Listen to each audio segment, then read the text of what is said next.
Praful Patel, Canada से। बाबा, आप कहते हैं जप न करो, लेकिन करीब करीब सभी संतों ने कहा है कि जप करो। उन्होंने भी कुछ देखकर सोचकर ही कहा होगा। कृपया इसके पीछे का रहस्य समझा दीजिए कि आप क्यों कहते हैं कि जप न करो। इश्क बिन जीने की आदत नहीं आती है। इश्क बिन जीने की आदाब नहीं आती है। मीर साहब ने कहा है कि मियाँ इश्क करो। इश्क बिन जीने के आदाब नहीं आती है। मीर साहब ने कहा है कि मियाँ इश्क करो। मन की एक आदत है। मन पुनरुक्ति से डरता है। ध्यान से समझना, ये साइकोलॉजिकल व्यवस्था है और मनीषी इस व्यवस्था को भलीभांति जानते थे। मन पुनरुक्ति करना नहीं चाहता। मन पुनरुक्ति करने से मर जाता है। मतलब जैसे तुम एक फिल्म को 2 बार देख रहे हो, एक बार देख रहे हो। अभी कमेंट आते हैं मेरे पास कि बाबा हम मूर्ख तो हैं, लेकिन इतने मूर्ख नहीं कि आप 10 बार बोलो तो फिर हमें समझाए। नहीं, आप हमारी बात को समझ नहीं सकते। मूर्ख तो बुद्ध भी नहीं है जो हर बात को 3 बार बोलते हैं। क्यों बोलते हैं 3 बार? वो उसका कारण है। मन पुनरुक्ति नहीं चाहता। एक फिल्म को आप देखा है, सप्ताह के बाद फिर कोई फिल्म देखनी, मनोरंजन करना है, तो आप उस फिल्म में नहीं जाओगे, ये तो देख रखी है। आप दूसरी फिल्म की तलाश करोगे। कौन से सिनेमा घर में जाया जाए। और अगर एक ही प्रकार की फिल्म तुम्हें रोज देखनी पड़े तो तुम उकता जाओगे।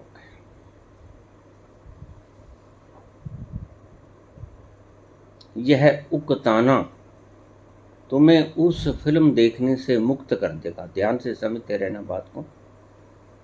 यह उकताना, रोज रोज का देखना, तुम्हें उस फिल्म देखने से मुक्त कर देगा। एकदम तुम कहेगा कि देखो बात यह है भाई, मैं तो नहीं जाऊंगा।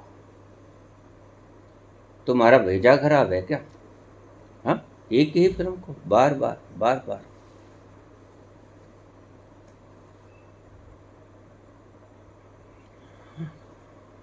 बार बार अगर एक चीज को करोगे, वो कितनी भी प्यारी क्यों ना हो, तुम्हारे लिए बोझ बन जाएगी। पंडित घसीटूराम को कोफ्ता बड़ा प्यारा था। अपनी घरवाली से बोला कि कोफ्ता बनाया करो, कोफ्ता बड़ा अच्छा लगता है। कुछ कोफ्ता स्वादिष्ट बनाया करती थी। किसी किसी व्यक्ति में किसी चीज की निपुणता होती है, बड़े स्वादिष्ट बनाया करते थे। तो पत्नी ने कहा कि पति को कोफ्ता अच्छा लगता है। बड़े प्यार से कोफ्ता बनाया और घसीटूर हमने खा लिया। फिर पत्नी ने सोचा क्यों ना पति की इच्छा अनुसार ही खाना बनाया जाए, सब्जी बनाई जाए। बनाना तो है ही, कुछ तो बनाना ही है। दूसरे दिन भी कोफ्ता, तो पंडित जी ने खा लिया। फिर तीसरे दिन भी कोफ्ता, और फिर 5-4 दिन चला, रोज कोफ्ता।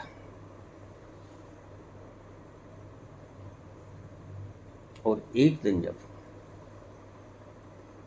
भोजन की थाली आई और उसने देखा कि कोफ्ता, उसने थाली को चला के मारा। अरे हद हो गई, रोज कोफ्ता कोफ्ता कोफ्ता। ये कोई मजाक है? और कोई सब्जी ही नहीं है क्या? है तो, लेकिन जनाब को पसंद ही कोफ्ता है। मन ऐसे ही काम करता है। पुनरुक्ति करने से मन थक जाता है। पुनरुक्ति एक यंत्र है जिससे तुम उस चीज को बार बार नहीं दोहरा पाते। यही था कारण। हमारे हाथ में माला दे दी गई, 4 नाम दे दिए गए, जपते रहो। आखिर तो थको, उकता जाओगे। उकता तो तुम भी जाते हो। इस गलत फहमी में मत रहना कि आप बड़े शौक से करते हो। नहीं, आप उकता जाते हो। बताते नहीं क्यों? क्योंकि गुरु ने भरम डाला हुआ है और मन को जैसा समझा दिया जाए वैसा ही मन मान लेता है। मन को समझा दिया जाए कि काफिर का कत्ल कर दो, काफिर को कत्ल करने से तुम्हें जन्नत मिलेगा, तो वह काफिर को कत्ल कर देगा। जन्नत तो नहीं मिलेगा, जेल जरूर मिलेगी, सड़ता रहेगा जेल की कोठरियों के भीतर। लेकिन मन को समझा दिया गया है, एक साइकोलॉजिकल व्यवस्था है कि अगर किसी को अंधभक्त बनाना हो तो वह दूसरे चक्र में जब हमारी आयु प्रवेश करती है 7 से 14, तब उसको जो सिखा दोगे वह सारी उम्र उसका अनुकरण करेगा। इसलिए जो भी अंधभक्त बनाए जाते हैं 7 से 14 वर्ष की अवस्था में उन्हें भर्ती करना आवश्यक हो जाता है।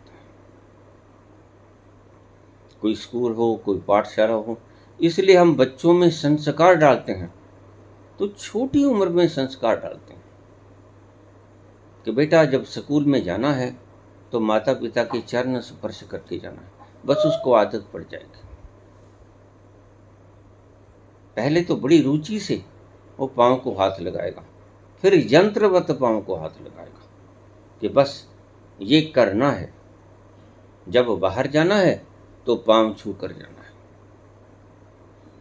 फिर यंत्रवत करेगा।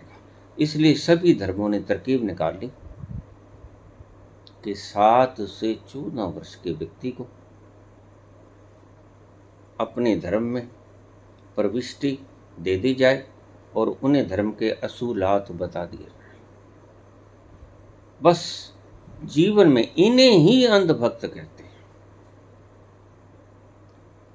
अगर आप 7 साल से लेकर 14 साल के व्यक्तियों को कुछ भी सिखाना शुरू कर दोगे, कुछ भी, वह जिंदगी भर उनका अनुकरण करेगा, भूलेगा नहीं।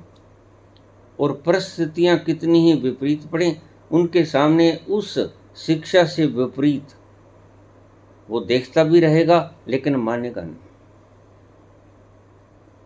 तो ये अंधभक्त इस तरह के लोग होते हैं जिनकी बचपन को विषैला कर दिया जाता है, इनकी स्वयं की बुद्धि समाप्त कर दी जाती है। यह वह आयु है जो बहुत खतरनाक है, किशोरावस्था से थोड़ी सी पहले। 14 साल के बाद तीसरा चक्र शुरू हो जाता है, उसको किशोरावस्था कहते हैं। अगर किसी व्यक्ति को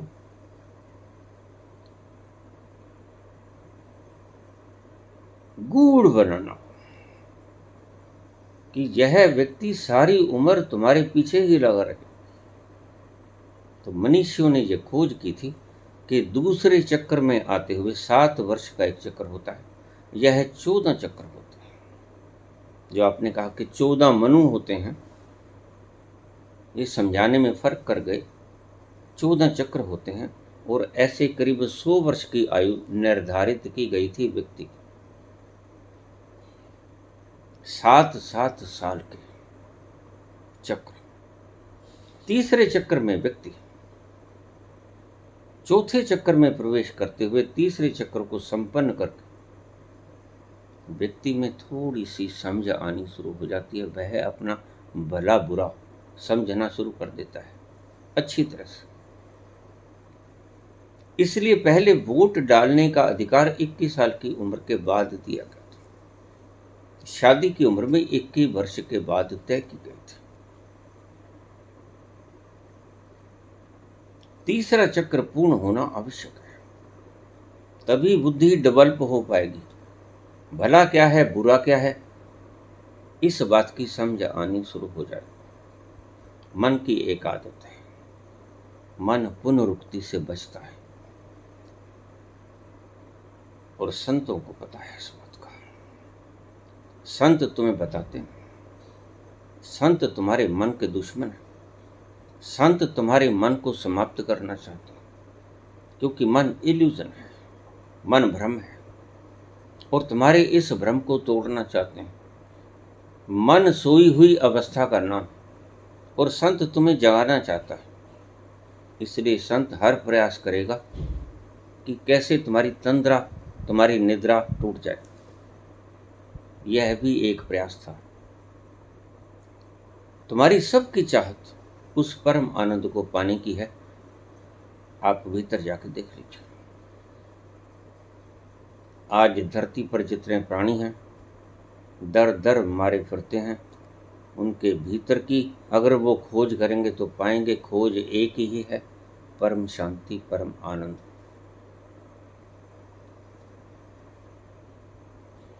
परम आनंद की खोज में व्यक्ति भटकता रहता है। तो संतों ने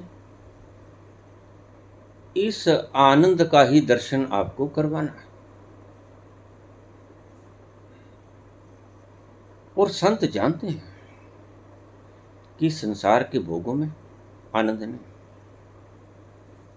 इसलिए वो आपको अध्यात्म की तरफ ले जाना चाहते हैं। और अध्यात्म की तरफ ले जाने में सबसे बड़ा रोड़ा, बाधा तुम्हारा ही मन है। इसको कैसे तोड़ा जाए, इसको कैसे काटा जाए। सारे धर्मों का, सारी विधियों का यही उद्देश्य था। विज्ञान भैरव तंत्र की 112 विधियों का यही उद्देश्य था मात्र, कि तुम्हारे मन को कैसे मौन में बदल दिया जाए। मन चुप हो जाए, मन ऊहा पोह करनी बंद करता है। ये खेलो खिलवाड़ करनी मन बंद कर दे, ये शरारतें करनी मन बंद कर दे,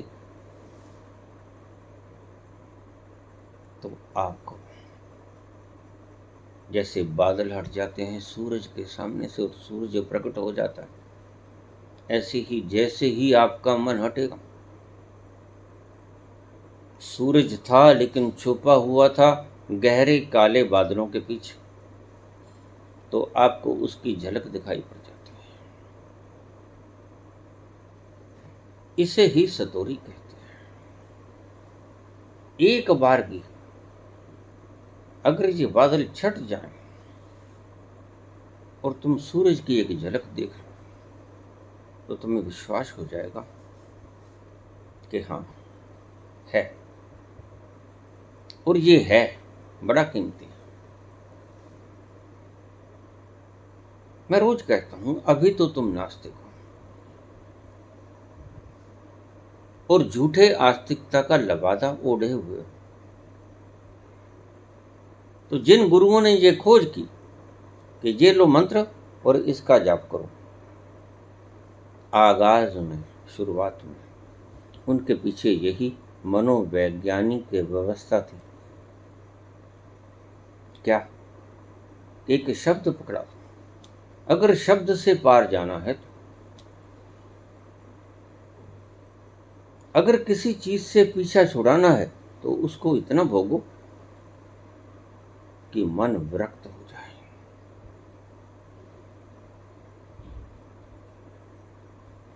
मन उसको एक बोझ मानने लगे। इतना भोगों के भीतर, इसलिए संत कहते हैं कि अच्छी तरह से भोग लो भाई, ताकि फिर मन उधर ना जाए। मन एक निष्कर्ष निकाल ले कि पूरी जिंदगी, आधी जिंदगी, चौथाई हिस्सा जिंदगी मैंने भोगों के भीतर गुजारी, लेकिन कुछ नहीं। पुनरुक्ति करना मन नहीं चाहता, और संत तुम्हें माला पकड़ा देते हैं, ये लो नाम जपते जाओ। लेकिन तुम ऐसे मूड हो कि तुम्हारा मन कभी उकताता ही नहीं। उसका कारण है, बहुत से व्यक्ति मुझे कहते हैं, बाबा मैं जब जप में बैठता हूं मुझे रस आता है।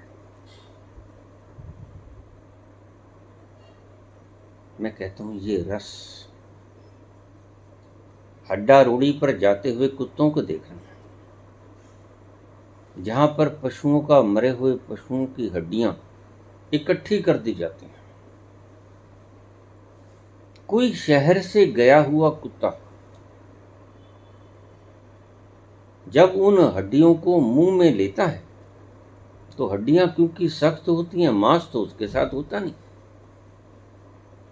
खाने तो गया था वो मांस, दिख गई उसको हड्डी, तो हड्डी को वो मुंह के अंदर डाल लेता है और जोर से दबाता है, ये समझ के कि मांस का लुत्फ आएगा।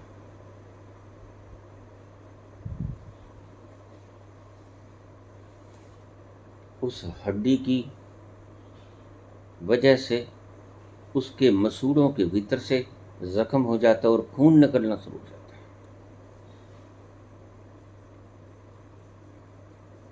और वह खून उसके गले से नीचे उतरता है, अपना ही खून उस हड्डी के कारण। तो कहता, क्या बात है, ये तो भंडार लगे हैं, ये तो इतने भंडार लगे हैं, मैं तो कहीं और नहीं जाऊंगा, मैं तो यहीं बैठा रहूंगा। सारी उम्र की खाने का सामान यहां पर है। और वह हड्डियों को चूसने लग जाता है, और हड्डियों को चूसने में उसे कुछ नहीं मिलता, क्योंकि हड्डियों के भीतर कुछ है ही नहीं चूसने। जब वो चूसता है तो उसके मसूड़े छिल जाते हैं, भीतर से खून निकलता है, और वो खून जब गले से नीचे जाता है, जब जीवा के ऊपर आता है, तो उसको बिल्कुल खून लगता है कि ये मांस में से आया, नमकीन। वह बड़ा प्रसन्न होता है, यह तो सारी जिंदगी का सामान मिल गया खाने पीने का, अब कहीं जाने की जरूरत नहीं। और आप कृपा करके एक बार हड्डा रोड़ी के ऊपर जाइए जरूर, वहां पर कुत्ते भी मिलेंगे, और उनकी सेहत देखना, मरे मरे से सारे अस्थि पिंजरे निकले हुए, वो एक दिन खुद भी वहीं बिछे जाते हैं, तुम्हें मालूम नहीं। तुम देखना, अवश्य देखना जाकर। प्रत्येक शहर में ये हड्डा रूढ़ी नाम की चीज होती। कोई मृत पशु हो गया, उसको उठा के फेंकना है, तो ये सभी व्यापारी उसकी चर्बी निकाल लेते हैं, उसकी चमड़ी निकाल लेते हैं, जो चीजें भी पशु का सारा सामान शरीर का काम आता है, मनुष्य का कोई अंग काम नहीं आता, बेकार होता है। पशु की चमड़ी भी उधेड़ ली जाती है, चर्बी भी निकाल ली जाती है, और बाकी बचते हैं ये अस्थि पिंजर और अस्थि पिंजरों को हड्डा रोड़ी के ऊपर एक स्थान बना होता है शहर से बहुत दूर, और उसमें बदबू बहुत मिलेगी, आपको दुर्गंध मिलेगी, आप नाक भों सुकोड़ लोगे। तो वह कुत्ता जाके उन हड्डियों को चूसता है और उसे रस आता है, जैसे आपको जप करने में रस आता है। आपके भीतर मन में ये बात घुसेड़ दी गई है कि यह परमात्मा का नाम है, जबकि परमात्मा का कोई नाम नहीं होता। वह अनामी अलख निरंजन न दिखाई पड़ता है, ना ही उसका कोई नाम है, ना ही उसकी कोई पहचान है जो तुम अपने बाहरी नेत्रों से कर सको।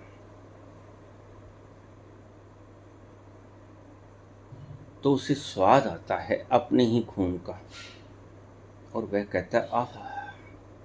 और तुम कभी उसकी गति देखना, अवश्य जाना मेरे कहे से, हड्डा रोड़ी के पास जाके देखना, वहां कुत्ते भी मिलेंगे और बिल्कुल जर्जर उनके हड्डियां निकली हुई, क्योंकि ये भ्रम है कि मैं रोज मांस खाता है हड्डियां, और हड्डियों से उसके मसूड़े छिल जाते हैं। ये है असली कारण रस का, वो रस अपना ही होता है, तुम खुद को ही निचोड़ते हो। इसलिए मार्कस ने कहा कि धर्म अफीम का नशा है। कहा तो ठीक, लेकिन जप के मामले में ये ठीक है। जप वाक्य ही अफीम का नशा है। जप से पार अगर आप मन से पार हो जाओगे, जप तो मन का हिस्सा है। तो हमारी शास्त्रों में एक शब्द है अजपा जाप। वह अजपा जाप, अजपा धुन को कहते हैं, अनस्ट्रक्चर्ड साउंड, जिसे मैंने अनाहत नाद से विस्तृत व्याख्या की है जिसकी। तो अजपा जाप का जिक्र है, जब से शुरू करोगे आप अजपा में पहुंचोगे। लेकिन मुसीबत तो यह है कि आप अजपा में कभी पहुंचते नहीं, आप जप में ही सदा लगे रहते हैं। वही पौड़ियों वाली बात कि आप एक पौड़ी के ऊपर चढ़ जाते हो, फिर कहते हो कि अब दूसरी पौड़ी के ऊपर पांव क्यों रखूं। बा मुश्किल मैंने एक पौड़ी के ऊपर पांव रखा है। पौड़ियों के ऊपर पांव रखना, लेकिन ध्यान रखना, अगर ऊपर जाना है तो इन पौड़ियों को छोड़कर दूसरी पौड़ी के ऊपर पांव रखना पड़ेगा, और फिर उसे भी एक दिन छोड़ना पड़ेगा, और तब तक पौड़ियों को पकड़ना भी पड़ेगा और छोड़ना भी पड़ेगा जब तक कि तुम रूफ के ऊपर नहीं पहुंचते। जिस दिन छत के ऊपर पहुंच गए, जिसे हम सहस्त्रार कहते हैं, बस उससे ऊपर कोई पौड़ी नहीं, उसके बाद कोई सीढ़ी नहीं। छत के बाद सीढ़ियां समाप्त। तो पूछा कि संतों ने अगर जप बनाया तो कोई सोच समझ के बनाया होगा? बिल्कुल सोच समझ के बनाया होगा।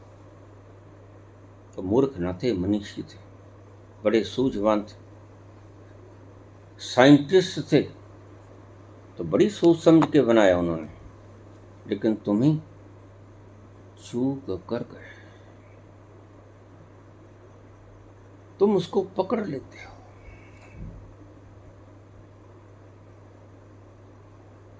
और जप करते करते करते बेहोश हो जाते हो, थक जाते हो, फिर सो जाते हो। चलो थोड़ी देर विश्राम कर लें, फिर उठ के फिर वही। बनाया इसलिए था कि तुम इससे उकता के एक दिन छोड़ दो, क्योंकि पुनरुक्ति त्याग करवा ही देती है। एक सब्जी को कितने दिन खाओगे? एक फिल्म को कितने दिन देखोगे? एक ही अजूबे को कितने दिन देखोगे? मन उकता जाएगा। बार बार वही खेल देखने के लिए आप जाओगे ना। ये था एक फार्मूला, साइकोलॉजिकल फार्मूला। जैसे हम कायदा बनाते हैं, ए अनार, आ आम, ई इमली, कै कलम। बनाया लिपियों को बनाने वालों ने, लेकिन ये नहीं कभी कहा कि बस इस कायदे को पकड़ लेना, एक बार इस कायदे से सीखना और फिर इस कायदे को छोड़ देना। और भी दुख हैं जमाने में मोहब्बत के सिवा, राहतें और भी हैं वसल की राहत के सिवा। इसी को मत पकड़े रखो। आगे दूसरी कक्षा भी आएगी, तीसरी भी आएगी और डॉक्टरेट भी आएगा। जप ही सिरा नहीं है, आगाज है। मूर्ति पूजा सिरा नहीं है, मूर्त से अमूर्त तक जाना है, जप से अजपा तक जाना है। लेकिन अजपा तुम्हारे कुछ करने से नहीं होगा, मूर्त तुम्हारे करने से होगी, अमूर्त तुम्हारी करने से नहीं होगी। अमूर्त उसकी कृपा से होगी, अजपा उसकी कृपा से होगा। तुम देखना, सहसा 20-40 वर्ष तक मेरे पास रोज प्रश्न आते, बाबा तुम ही कृपा कर दो, ये नाद हमें क्यों नहीं सुनाई पड़ता। देखिए, ये जब सुनाई पड़ेगा तभी पड़ेगा। बहुत से लोग कह देते हैं कि ये भीतर की मशीनरी है। बड़े डॉक्टर मुझे कह देते हैं, या तो कोई रोग है टिनिटस का, या भीतर की मशीनरी का शोरगुल है। तो मैंने कहा अगर शोरगुल है तो मशीनरी तो बाय बर्थ ही शोर कर रही है, तब तक क्यों नहीं सुनता? 20 साल 40 वर्ष, और अचानक एक दिन आपको पता चलता है।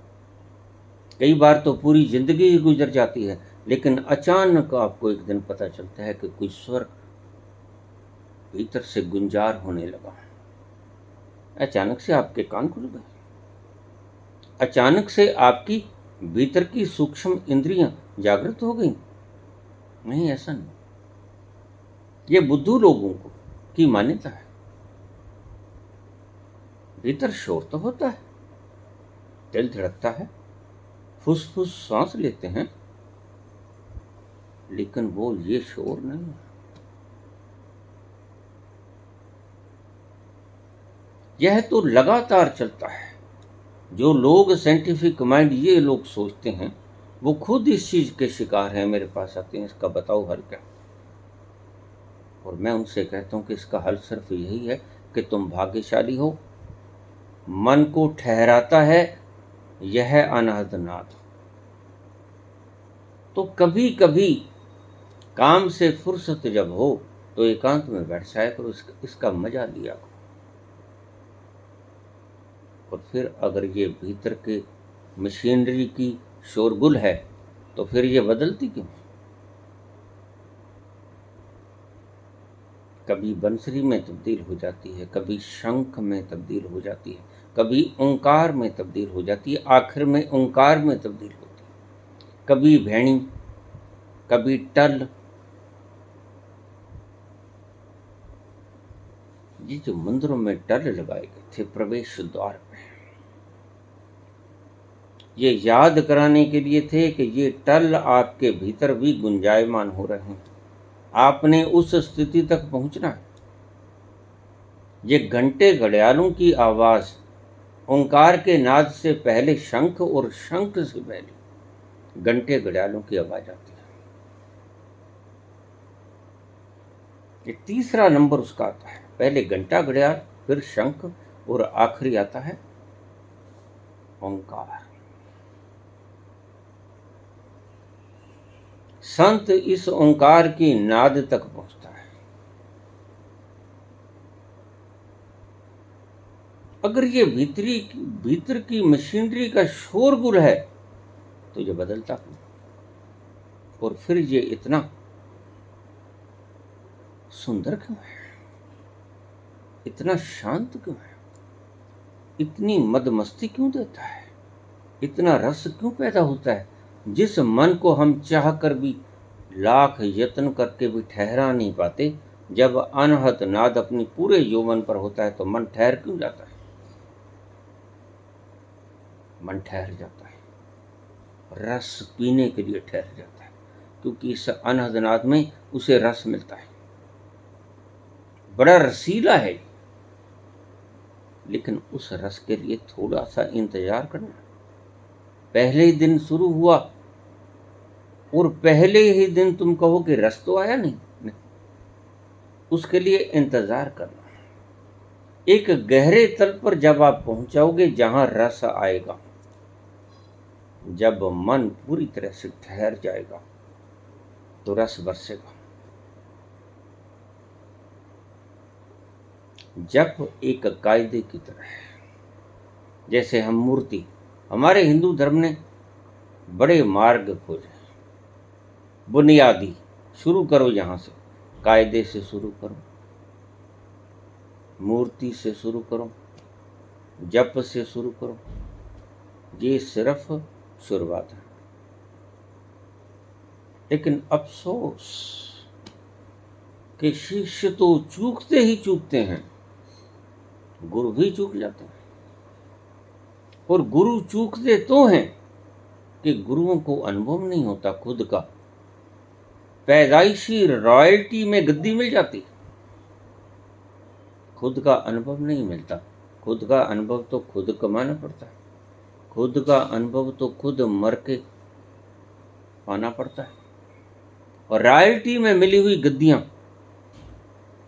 ऐसा ही कुछ होता है। राम तुलसी बैठे हैं गंगा किनारे, सांझ ढल गई है, मल्लाह अपने अपने घर चले गए हैं। कश्तियां खड़ी हैं जंजीरों के साथ बंधी हुई, और मुसाफिर ने उस पार जाना है। और इधर आराम से, आनंद से तुलसी बैठा। तुलसी के चरण स्पर्श किया। वह मुसाफिर बोला, क्षमा कीजिएगा, मैंने आपको तकलीफ दी। रात घनी होती जा रही है, मेरा घर गंगा पार है और नदी बड़े तेज बहाव में है। मैं तैरना भी नहीं जानता। सुना है आप बड़े पहुंचे हुए इंसान, मुझ पर कृपा कर दीजिए, मुझे कोई विधि बता दीजिए कि मैं पानी के ऊपर से चलकर परले पार पहुंच जाऊं, क्योंकि कोई मल्लाह भी नहीं। काम धाम में थोड़ी देरी हो गई, बाजार में वक्त लग गया। अब आप कृपा करते हो, आपके पास तो सारी सिद्धियां हैं।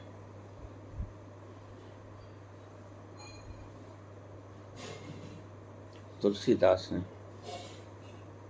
अपने मोर पंख से भोजपत्र के ऊपर कुछ लिखकर उसे कह दिया कि जाओ ऐसा करो, यह पुड़िया मुट्ठी के अंदर बांधे रखना, इसको देख मत लेना। मुट्ठी के ऊपर जैसे ही तुम बांधोगे मुट्ठी को, तुम पानी के ऊपर चलना शुरू हो जाओगे। और तुम्हारा मंतव्य पूरा हो गया तुम घर पहुंच जाओगे। उसकी माता बीमार थी।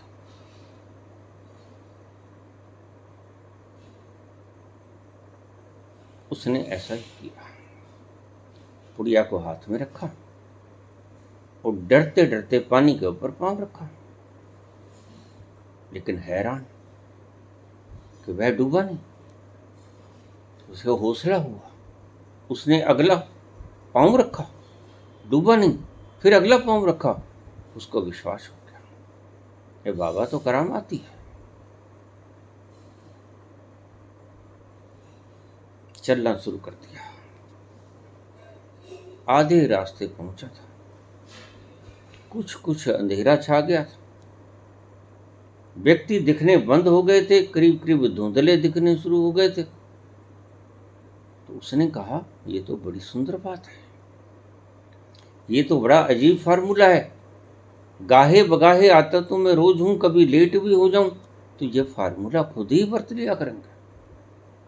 देखूं तो इसमें लिखा क्या है। उसने धीरे धीरे धीरे आंखें बचा के वो भोजपत्र की पुड़िया खोली और उसके भीतर लिखा था राम।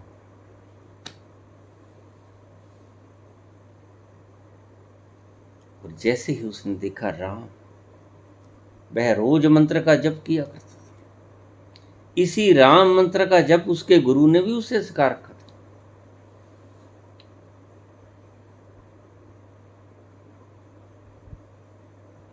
उसके मन में शंका आई, राम,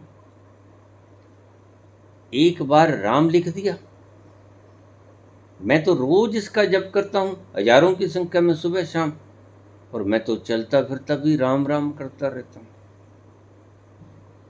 मैं तो फुर्सत के लम्हों में राम राम ही करता रहता हूं। मन में शंका आई कि मुझ राम राम को करते हुए कभी ऐसा तो हुआ नहीं, लेकिन इसके राम लिखने में यह तो धोखा हो गया। मैं तो रोज राम राम करता हूं। जैसे ही मन में शंका आई, वो डूबने लगा।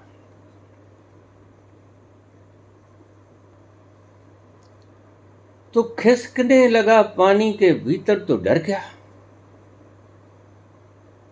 आधा पानी के भीतर चला गया था, नाभि तक।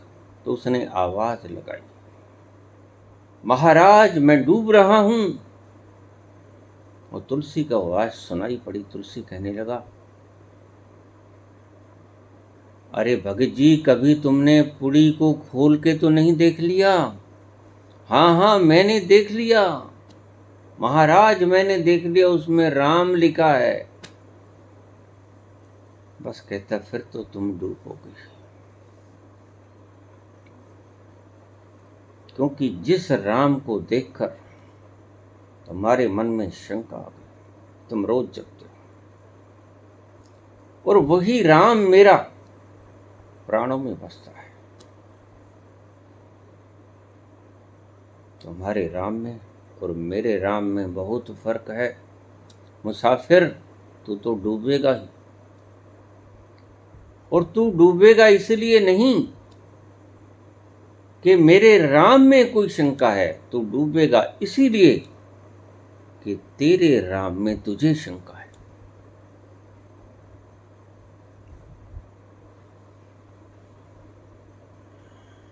शंका से डूब जाता है व्यक्ति।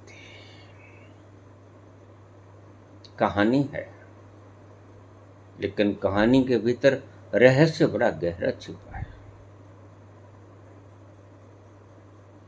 राम राम राम राम राम राम जपते जपते एक दिन उकता जाओगे, और जैसे ही तुम उकता गए तो तुम्हारे भीतर अविश्वास आ जाए। जप रहा हूं राम राम, संकट तो फिर भी है, फिर भी कभी कभी पेट दुखता है, फिर भी कभी कभी सर्दी जुकाम पकड़ लेता है, फिर भी कभी कभी दुख तकलीफ आती है,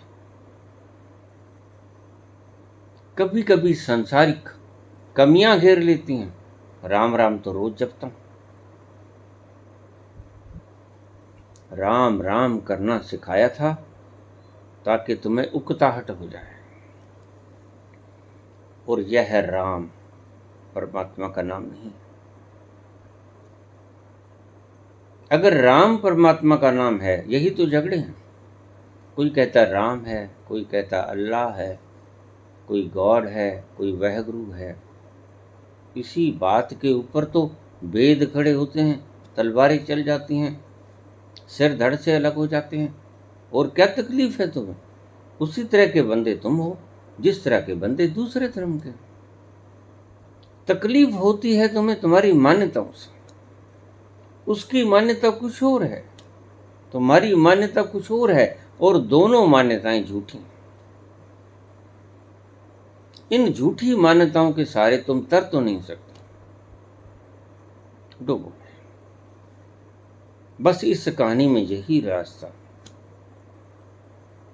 कि तुम्हारा मन ही तुम्हें डुबो देगा, अश्रद्धा हो जाएगी। और ये सागर इतना विशाल है कि इसका कोई और छोर नहीं। गंगा का तो और छोर था, लेकिन इस समुद्र का कोई और छोर नहीं। और कहीं भी तकलीफ आ गई, मानसिक आ गई, शारीरिक आ गई, दैहिक, दैविक, भौतिक, कोई भी तकलीफ आ गई, तुम्हारा मन डोलेगा। हे राम कृपा करो, कृपा होगी नहीं, क्योंकि दुख तो तुम्हारे कर्मों के हिसाब से आया है। वह अपनी भोग की व्यवस्था को बदलेगा नहीं, सिर्फ तुम्हारे इस कारण से कि तुम राम राम जपते हो। भोग तो आएंगे, बीमार भी पड़ोगे, अभाव भी आएंगे, तकलीफें भी आएंगी, मनोवेग भी आएंगे, कष्ट भी आएंगे, सब कुछ आएगा। तब तुम्हारा मन डोलेगा, फिर तुम और जोर से चिल्लाओगे, चरखड़ी घुमा दोगे माला की, लेकिन तकलीफ फिर भी दूर नहीं होगी और तुम्हारा विश्वास टूट जाएगा। और विश्वास टूटा कि तुम डूबे। बस इस कहानी के पीछे यही राज। तुलसीदास में ऐसी कोई सिद्धि नहीं थी, कहानी है। कहानी के पीछे का रहस्य बड़ा प्यारा है। जप इसलिए दिया गया था कि जप एक कायदा है, शुरू करना, मूर्त से शुरू करना, दंडवत हो जाना, झुकना। ये झुकना ही तो मुश्किल है। अगर झुकना ही सीख जाओ तो फिर और क्या करना होता है। जैसे ही तुम झुके वैसे ही पाओगे। जहां भी झुके वहीं मक्का है, जहां भी झुके वहां तीर्थ है, जहां भी झुके वहीं मंदिर है, वहीं मस्जिद है, वहीं गुरुद्वारा है। तुम्हें झुकने की कला आनी चाहिए।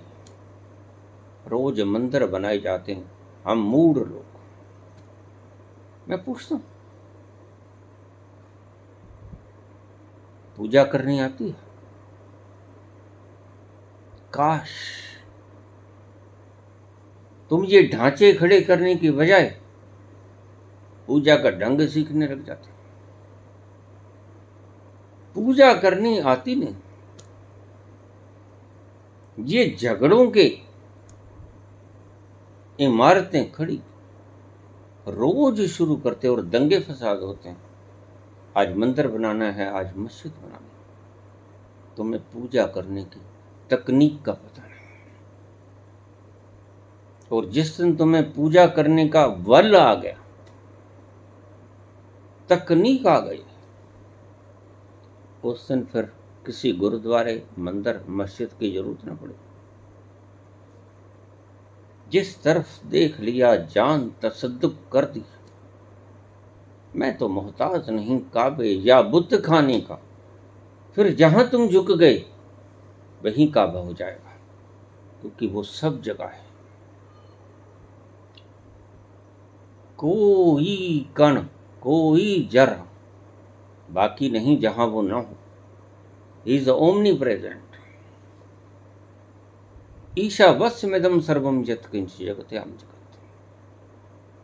जगत में कण कण में परमात्मा ही तो है। बस तुम्हें झुकना आना चाहिए, लेकिन तुम मंदिर तो रोज बनाते हो, नकली नकली काम सारे रोज करते हो, असली असली काम सीखते हो नहीं, क्योंकि उसमें अहंकार गिरता है। झुकना बड़ा मुश्किल है। मूर्ति बनानी, मंदिर बनाना बड़ा आसान है। मंदिर बनाने से तो तुम्हारा अहंकार और बढ़ेगा, छाती और फूलेगी, कद और ऊंचा होगा, लेकिन झुकने में तो बौने हो जाओगे। झुकने में तो तुम्हारा कद घटेगा और घटते घटते तुम विलीन हो जाओगे और तुम वाष्पों की तरह बिखर जाओगे। विलीन होने का नाम है झुकना। जिसने झुकना सीख लिया उसको कुछ और पूजा करने की जरूरत नहीं। झुकना ही पूजा है। झुकना सीखना आना चाहिए, फिर तो आगे कोई मंदिर हो, गुरुद्वारा हो, मस्जिद हो या कुछ भी ना हो, क्योंकि कोई ऐसा स्थान नहीं है जहां परमात्मा है नहीं। जेता किता तेता नाव, बिन नावे नाही को ठाव।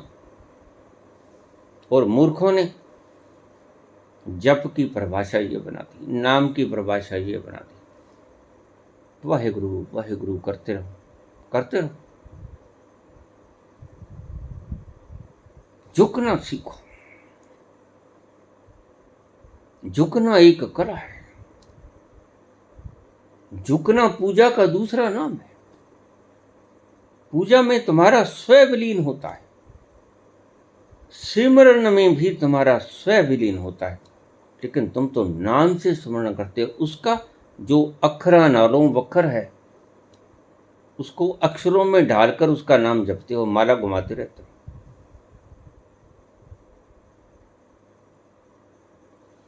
झुकना सीखो। मंदिर बनाने की, मस्जिद बनाने की, गुरुद्वारा और चर्च बनाने की आवश्यकताएं खत्म हो जाएंगी।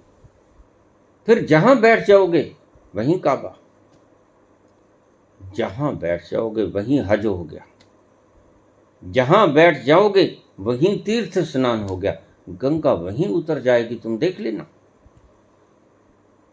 शंकर के सिर के ऊपर ये गंगा इसी बात का प्रतीक है। जहां भी तुम बैठ गए वहीं गंगा प्रकट हो जाएगी। तुम्हें झुकना आना चाहिए। वह खुद आकर तुम्हें नहलाएगी। तुम्हें झुकना आना चाहिए। और तुम्हें झुकना नहीं आता तो मंदिर रोज नया खड़ा कर लेते हो। यही तुम्हारी तकलीफ है। मंदिर तो कारीगर बना ही देंगे, झुकना तुम्हें पड़ेगा। और मूर्तियां बनाते हुए मैंने कारीगर देखा,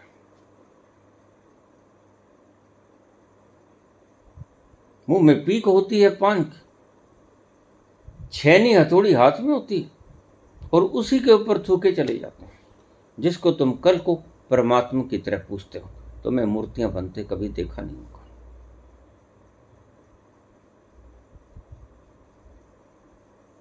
वही खैनी की कुरलियां उनके ऊपर थूक देते हैं। पान मसाले का थूक उन मूर्तियों के ऊपर जो तुम्हारे लिए भगवान बनकर कभी मंदिर में प्रतिस्थापित होंगे। तुम बुनियादी चीजों को भूल जाते हो। तुम ऊपर ऊपर की कार्रवाइयों को पकड़ लेते हो। बस जाओ मंदिर में टल खड़काओ, भीतर टल बजे ना बजे, जाओ झुको प्रणाम करो, अहंकार झुके झुके न झुके, दंडवत साष्टांग हो जाओ, भीतर बिछो बिछो ना बिछो। ऐसा नहीं चलेगा। इसलिए तो रोज खाली हाथ वापस आ जाते हो। रोज जाते हो मंदिर, गुरुद्वारा, चर्च, मस्जिद, रोज खाली हाथ वापस आ जाते हो। अन्यथा एक ही बार जाना होता है वहां। तो मन के अंदर तो एक ही बार जाना होता है, दूसरी बार जाने की आवश्यकता ही नहीं पड़ती। मन के अंदर ही अगर तुम उतर गए, मंदिर में ही अगर तुम उतर गए, तो फिर बार बार थोड़े ही जाना पड़ता है वहां, फिर तो मंजिल मिल गई। मन के अंदर तुम्हें जाना आता नहीं, मन के अंदर तुम्हें प्रवेश करना आता नहीं, तुम बाहर बाहर भटकते हो।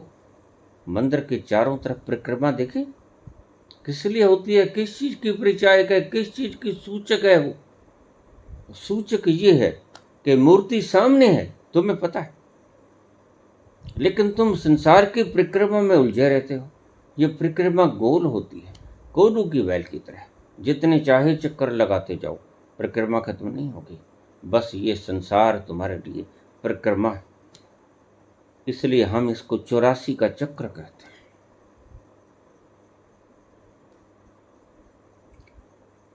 इस 84 के चक्र में यह इंगित था मंदिर का बनाना।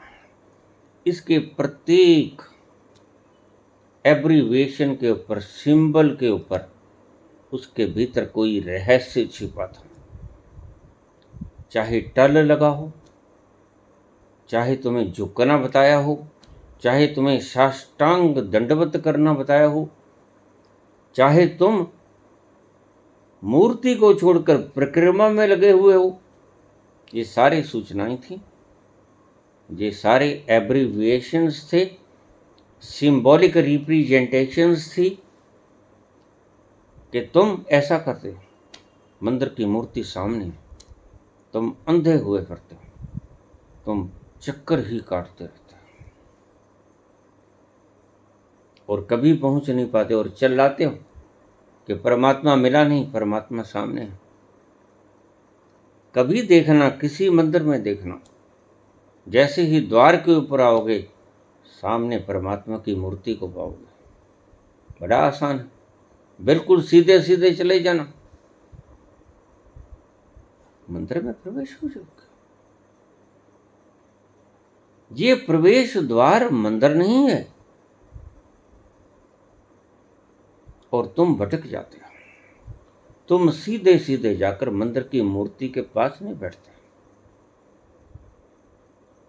तुम उसके सानिध्य में आसन नहीं बिठाते, तुम ढूंढते हो पास का चौगिरदा, परिक्रमा, परिक्रमा में ही चक्कर लगाते रहते हो, इसलिए जन्म मरण से कभी छूट नहीं पाते। जिस दिन तुम्हें यह समझ आ जाएगा कि मूर्ति तो सामने है, मैं आसपास भटक रहा हूं, जिस दिन तुम्हें समझ आ जाएगी, उस दिन मंदिर तो सामने है और मूर्ति भी सामने है और भगवान भी सामने है। बस यही उपदेश था मंदिर की तमाम सिंबल्स के भीतर। लेकिन उपदेश तुम चूक जाते हो, रहस्यों से तुम वंचित हो जाते हो, तुम उन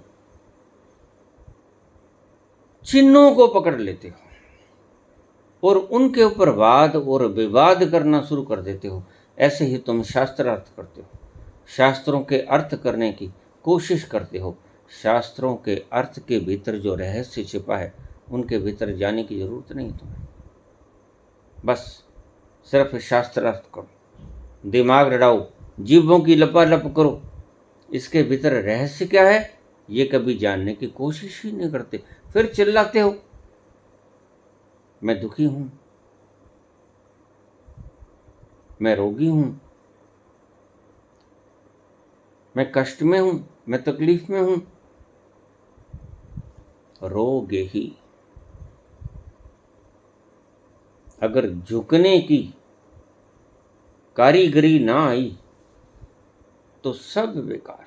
तुम्हारे सभी मंदिर, किसी मंदिर में चले जाओ, ये तो एक पर्यटन स्थल है, भ्रमण करो।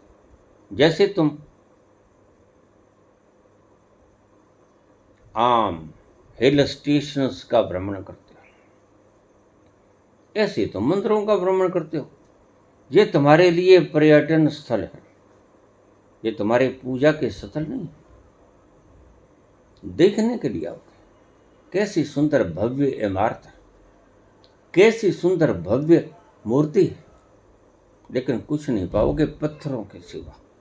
और पत्थरों के साथ साथ प्रतिबद्धताओं के सिवा पाखंड लेके आओगे दिमाग में कि मैं परमात्मा के दर्शन करके आ गया। अरे मूर्ख, जिस व्यक्ति को परमात्मा के दर्शन एक बार हो गए उसे दूसरी बार जाने की कभी आवश्यकता नहीं होती। क्यों? क्योंकि उसका रास्ता उसे पता चल गया। रास्ता ही तो तुम्हें मालूम नहीं है, यही तो तुम्हें समझाया गया है। जब तुम दरवाजे के ऊपर आते हो मंदिर के, तो बिल्कुल सामने ही तो परमात्मा है, मूर्ति सामने ही है, यही समझाया गया है तुम्हें। लेकिन तुम समझते नहीं, तुम अंधे हो जाते हो, वहां टल बजाते हो और परिक्रमा की तरफ हो जाते हो। अन्यथा मंदिर का द्वार तो बिल्कुल सामने था, सीधा ही घुस गए होते मंदिर के भीतर। कौन रोकता था? ये तुम्हें आता है, इसको तुम चूकते जाते हो। फिर तुम कहते हो मैं फला मंदिर में रोज जाता हूं। कहाँ जाते हो? मंदिर में तो एक ही बार जाना होता है।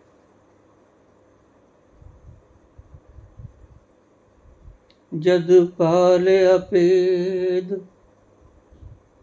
कलंदर दा, बूहा खुल गया पुने अंदर दा। जद पाले अपेद कलंदर दा, बूहा खुल गया पुने अंदर दा। सुखवासी हाँ उस मंदर दा, सुखवासी हाँ उस मंदर दा।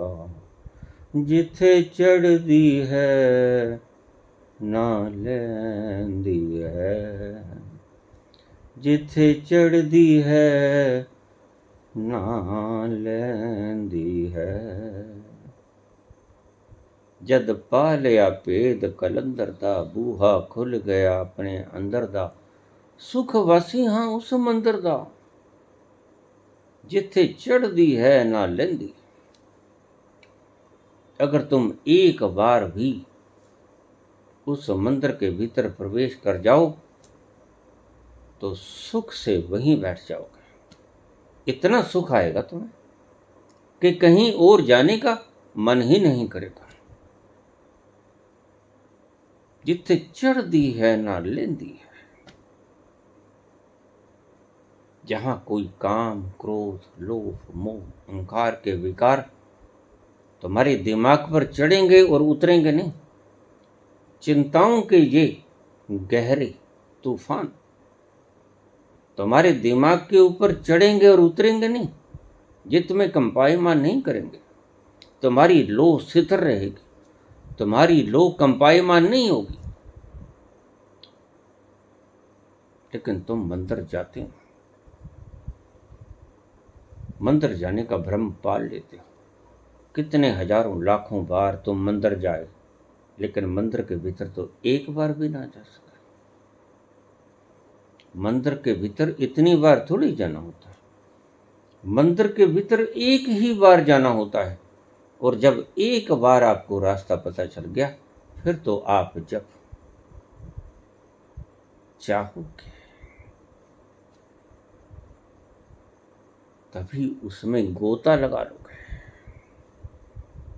बोलिया रब दा की पाना, उधरों पटना ते इधर लाना। दिल के आईने में थी तस्वीरें यार, जब जरा गर्दन झुकाई देख ली। फिर तो इतना आसान हो जाएगा। ये मुश्किल तभी तक है जब तक तुम्हें इसका रास्ता नहीं पता। और रास्ता बड़ा साफ है। ये तुम्हारे मार्गदर्शक इस रास्ते को बड़ा गूंजलदार बना देते हैं, कंटकीला, जबकि यह है राजपथ की तरह। तुम देखना किसी मंदिर के द्वार पे आकर बिल्कुल सामने तुम्हें सबसे पहले मूर्ति ही दिखाई पड़ेगी। परमात्मा सबसे पहले नजर आता है। तुम थोड़ा मंदिर के भीतर तो जाओ, तुम द्वार पे ही वहां से ही वापस हो जाते, तुम मंदिर में जाने की हिम्मत ही नहीं कर पाते। क्यों? क्योंकि अगर मंदिर में जाओगे तो तुम्हारा स्वयं भस्मीभूत हो जाएगा, तुम्हारा मन डरता है। अगर मन के अंदर चला गया तो मन बाहर रह गया, तुम अंदर हो जाओ। यही मुश्किलात है मन की। मुझे रोज मैसेज आते हैं, बाबा डर लगता है, कहीं मिट तो न जाऊंगा, कहीं मर तो न जाऊंगा। इस मन के डर में सदा सदा उलझा, अपने ही भीतर प्रवेश करने से सदा डरता रहता हूं। बाबा कोई उपाय है? हाँ, उपाय है। मृत्यु को स्वीकार कर लो, क्योंकि जिस मृत्यु से तुम डरते हो वह मृत्यु झूठ है, भ्रम है, इल्यूजन है। वह होती नहीं, सिर्फ उसका डर होता है। मृत्यु का भय होता है, मृत्यु नहीं होती। मृत्यु से बड़ा असत्य कोई है ही नहीं। कहावत है, death is an ultimate truth. मैं कहता हूं डेथ इज अल्टीमेट फॉल्स। इससे बड़ा झूठ ही कोई नहीं। मृत्यु होती ही नहीं। कृष्ण से पूछो, यही तो समझाते हैं अर्जुन को। जब अर्जुन कहते हैं मुझे रास्ता बताओ प्रभु, कार्पण्य दोषोपहत स्वभाव पृच्छामि त्वाम धर्म सम्मूढ़ चेता यच्छ्रेयः स्या निश्चितं ब्रूहि तन्मे शिष्यस्ते अहम शादी माम त्वाम प्रपन्नम। वो कहते हैं कि जिनका शोक तू कर रहा है वो शोक करने के योग्य नहीं है, क्योंकि जिनके लिए तुम ये भ्रम पाले है कि वो मर जाएंगे, वो मरेंगे नहीं। नैनम छिदन्ति शस्त्राणि नैनम दहति पावका न हन्यते न हन्यमाने शरीर। यह तो सिर्फ वस्त्रों की भांति वस्त्र बदल लेती है आत्मा। वासांशी जीर्णानि यथा विहाय नवानि गृह्णाति नरो प्राणि तथा श्रीराणि विहाय जीर्णा अनन्यानि संयाति नवानि दे। जैसे आत्मा एक शरीर से दूसरे शरीर में प्रवेश कर जाती है, बिल्कुल उसी तरह तुम नहा धोकर पुराने वस्त्रों को त्याग कर नए वस्त्र ग्रहण कर लेते हो। यही आत्मा करती है और तुम इसी से डरते हो। भला पुराने वस्त्र जीर्ण शीर्ण फटे मैले कुचैले, इनको त्याग कर नए वस्त्रों को ग्रहण करने में डर काहेगा? डरने जैसा है क्या इसमें? लेकिन तुम डरते हो। कल ही मुझे प्रश्न आया, मुझे मृत्यु से बड़ा डर लगता है। तो या तो पूछो ना, पूछो तो मानो। तो कल ही मुझे प्रश्न आया, नईम का प्रश्न आया कि मुझे मृत्यु से बड़ा भय लगता है। योगाचार्य नईम, डर तो सभी को लगता है, जबकि ये होती नहीं। जब बताएगा कौन? जो मृत्यु के भीतर प्रवेश करके जान गया,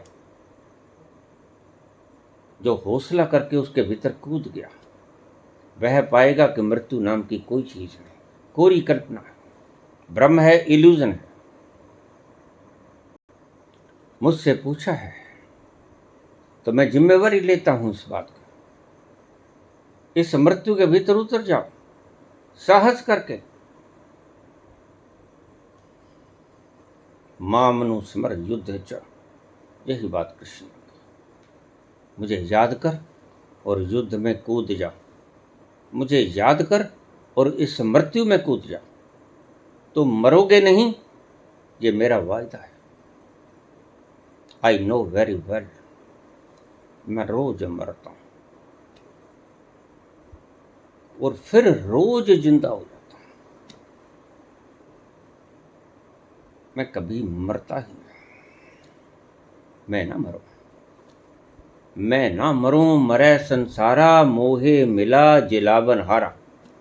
मैं उस तत्व को छू लिए हूं जहां मृत्यु की पहुंच समाप्त हो जाती है, जहां दुखों की, रोगों की, संतापों की, मुश्किलों की, चिंताओं की, व्यवधानों की, बाधाओं की, सब सीमाओं से पार मेरा अस्तित्व है। अहम त्वाम सर्व पापेभ्यो मोक्षयिष्यामि मां शुचः। तो मेरे ऊपर छोड़ दे, विश्वास रख, या तो पूछते ही मत। पूछ लिए हो तो जिगरा करो, एक बार इसे स्वीकार कर लो, ये झूठ है, ये एक इल्यूजन है, ये एक भ्रम है, ये सत्य नहीं है। जिस मरने से जग डरे, मेरे मन आनंद भरे पड़े हैं। शास्त्र संतों के वचनों से भरे पड़े हैं, मोती हीरे जवाहरातों के पिरोए हुए शब्द शास्त्रों में भरे पड़े हैं। बस तुम्हारे विश्वास की कमी है। कमी है तो तुम्हारी श्रद्धा की कमी है। तुम श्रद्धा से मां मनु समर युद्ध च, मुझे याद कर और युद्ध में कूद जा। कोई नहीं मरता यहां। नैनम छिदंती शस्त्रा, कुछ नहीं बिगड़ता किसी का। और तुम्हें जैसे ही तुम मंदिर के भीतर प्रवेश करोगे तो तुम गुरु के प्रति अहोभाव से भर जाओगे। जिसके लिए तुम थर्राते थे कि मैं मर जाऊंगा, वो तो कहीं आसपास नजर ही नहीं आता। मृत्यु नाम की कोई चीज ही नहीं है। यहां तो आनंद ही आनंद की खुशबू सागर है। यहां तो ऐसा कुछ भी नहीं है। मैं तो मरा नहीं, मैं तो हूं। मोहे मिला जिलावन हारा, जहां जिंदगी निवास करती है, जहां जिंदगी का वो समुद्र विराजमान है, वो तुम हो। यही शब्द कहा मंसूर ने, अनल हक, मैं ही खुद खुदा, अहम ब्रह्मस्मि, मैं ही ब्रह्म, एको अहम द्वितीयो नास्ति, बस एक मैं ही हूं, दूसरा कोई नहीं।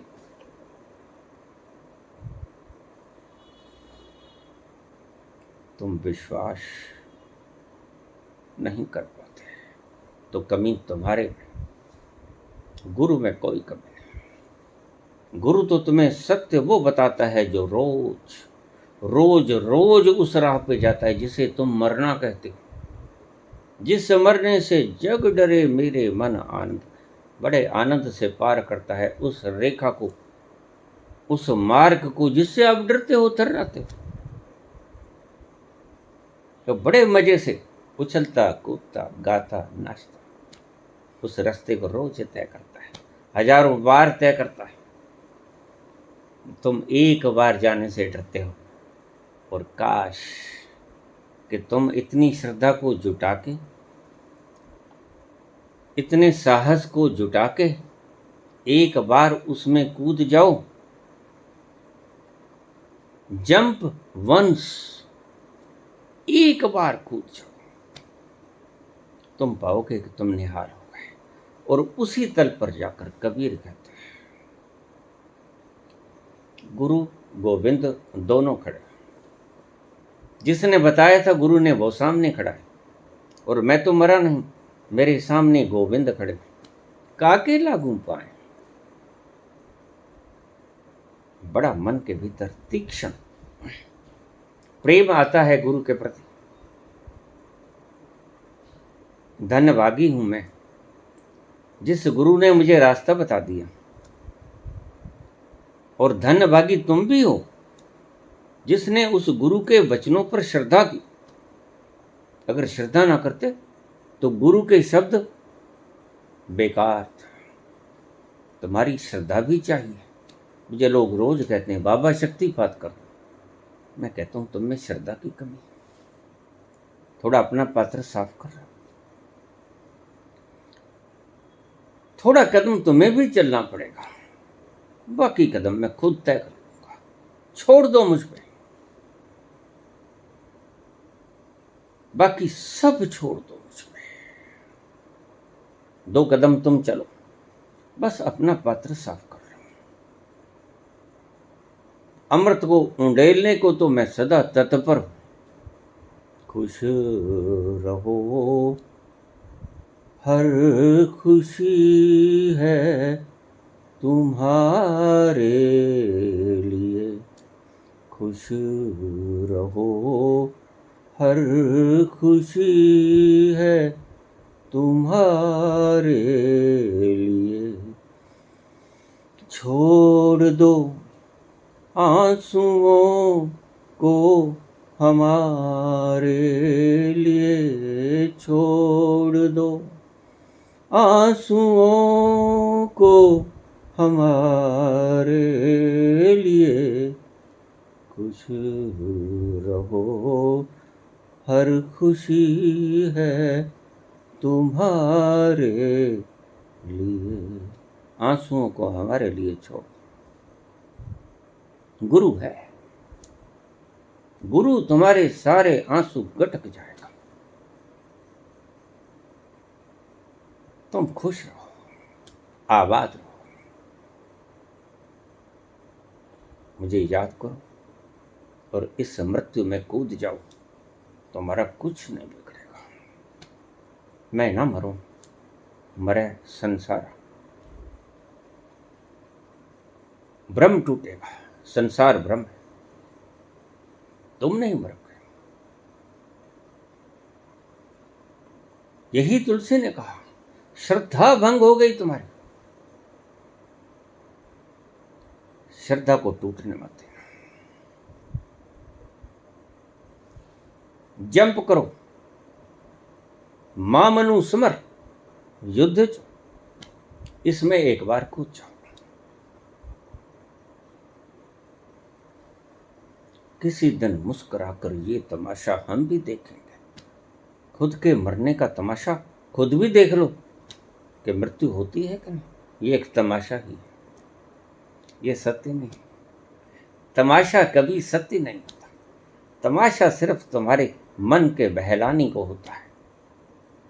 और मुस्कुरा के इस तमाशे को देख लो, खुश होके इसके भीतर छलांग ले लो, पाओगे कि मृत्यु नाम की कोई चीज होती ही नहीं। हाँ, जप था एक कायदे की तरह, इसको शुरू करना था, उसको छोड़ना भी था। जप की पौड़ी के ऊपर पांव रखो, जप की पहली सीढ़ी के ऊपर पांव रखो और अजपा के भीतर छलांग ले लो। लेकिन तुम सदा ही जप करते रहते हो, अजपा में कभी पहुंचते नहीं, डर लगता है। जप था, बिल्कुल ठीक खोज की, लेकिन जब से उपराम भी तो हो जाओ। एक सब्जी को सारी उम्र खाते रहो, उपराम हो जाओ। विरक्ति बड़ा प्यारा शब्द है। जप से भी विरक्ति हो जाए, यह परमात्मा परमात्मा का कोई नाम नहीं। परमात्मा का कोई नाम होता ही नहीं। ये जीवा क्या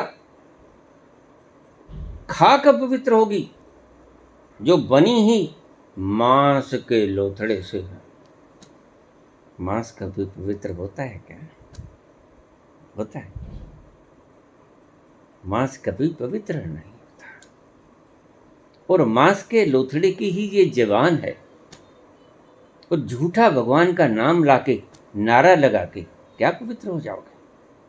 जय श्री राम कह के ये जीवा मांस की कैसे पवित्र हो जाएगी? किसी के पास कोई तर्क नहीं, खामोश सभी हो जाते हैं, किसी के पास कोई जवाब नहीं होता। जिस मांस को खाने से तुम डरते हो, जिस मांस का तिरस्कार करते हो, उसे ही भगवान का नाम लेकर तुम कहते तो पवित्र हो जाएगी जी। हद हो गई। ये दोगलापन तुम्हारा कब मिटेगा? छोड़ो इन झंझटों को, जब से शुरू करो और जब कोई दिन छोड़ना पड़ेगा। बिल्कुल उसी तरह मूर्त को छोड़ो, अमूर्त में प्रवेश करो। नाम को छोड़ो, अनाम में प्रवेश करो। दृश्य को छोड़ो, अदृश्य में छलांग दे। यही है तुम्हारी लक्ष्य। वहीं जाकर तुम्हें मिलेगा आराम। शुरू करना पड़ेगा आराम से, पहुंचोगे आराम। आराम से शुरू करो, आराम में विश्राम करो। यही यात्रा है सारी। धन्यवाद।